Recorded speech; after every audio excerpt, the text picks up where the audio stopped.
Au nom du Père et du Fils et du Saint-Esprit. Amen. Évangile de Jésus-Christ selon Saint Jean, chapitre 14, le verset 27 à 31a. En ce temps-là, Jésus disait à ses disciples, « Je vous laisse la paix, je vous donne ma paix. Ce n'est pas à la manière du monde que je vous la donne. Que votre cœur ne soit pas bouleversé ni effrayé. Vous avez entendu ce que je vous ai dit, je m'en vais. Et je reviens vers vous. Si vous m'aimiez, vous serez dans la joie parce que je pars vers le Père. Car le Père est plus grand que moi. Je vous ai dit ces choses maintenant avant qu'elles n'arrivent. Ainsi, lorsqu'elles arriveront, vous croirez.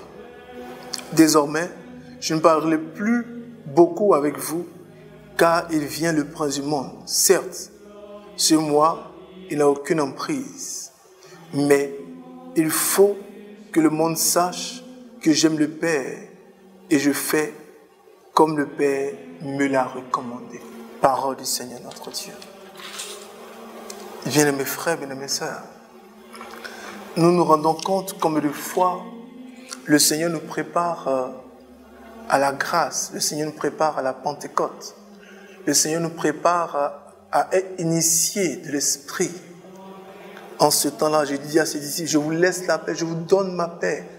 Pas la paix comme le monde, pas la paix comme le monde donne la paix, mais la paix selon son esprit. Et il nous dit, n'ayez pas peur, que votre cœur ne soit pas bouleversé ni effrayé. Je vais vers le Père, parce que le Père est plus grand que moi. Voici encore le Seigneur qui nous parle, d'une façon ou d'une autre, du Saint-Esprit. Le Saint-Esprit comme notre consolateur. Le Saint-Esprit qui viendra nous aider à comprendre ces choses. Il dit, n'ayez pas peur, que votre cœur ne soit pas bouleversé. Si vous m'aimez, vous me laisserez vraiment aller tranquillement vers le Père. Parce que le Père m'a envoyé et je ne peux que faire sa volonté. Il n'y a que le Saint-Esprit qui puisse nous aider à faire la volonté du Père.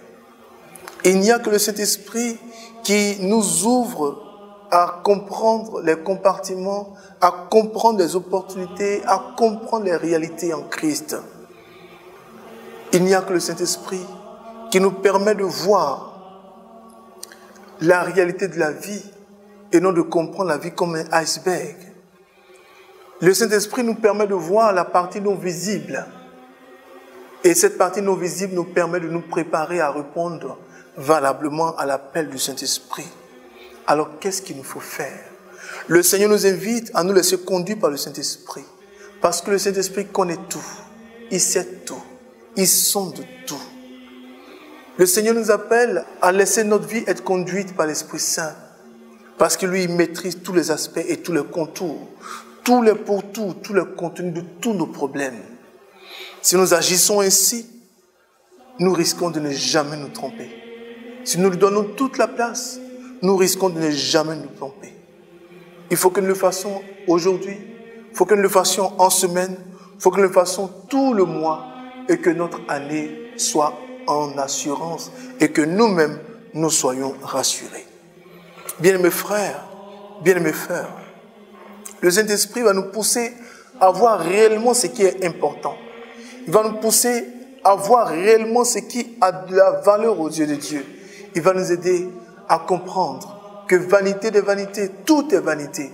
Mais il va nous aider à être focalisés sur ce qui fait l'essence de la paix, l'essence de la joie, l'essence de l'épanouissement. Le Saint-Esprit va nous aider à être focalisés sur les projets divins, à comprendre la volonté divine, à marcher avec Dieu et à ne pas nous éloigner de Dieu. Bien-aimés frères, bien-aimées sœurs, découvrons que sans Dieu, nous ne sommes rien.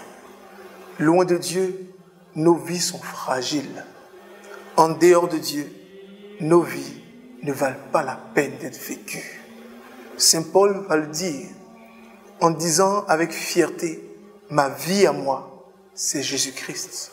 Comme Saint Paul, sommes-nous capables de dire cela aujourd'hui à Christ, au-delà de tout ce que nous traversons, au-delà de tout ce que nous vivons, malgré tout ce que nous traversons, est-ce que nous pouvons dire aujourd'hui à Dieu, ma vie à moi, c'est Jésus. Ma vie à moi, c'est Dieu. Ma vie à moi, c'est la vie dans l'esprit. Que Dieu nous aide à avoir cette aspiration et ne vivre que pour lui. Car avec Dieu, nous ferons des exploits.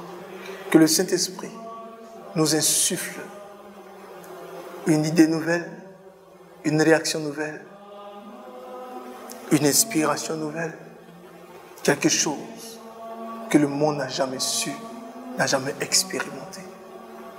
Demandons-lui cela, il le fera. Car c'est lui-même qui dit, demandez et l'on vous donnera. Que Dieu nous garde et que Dieu nous bénisse. Au nom du Père et du Fils et du Saint-Esprit. Amen. Amen. Amen.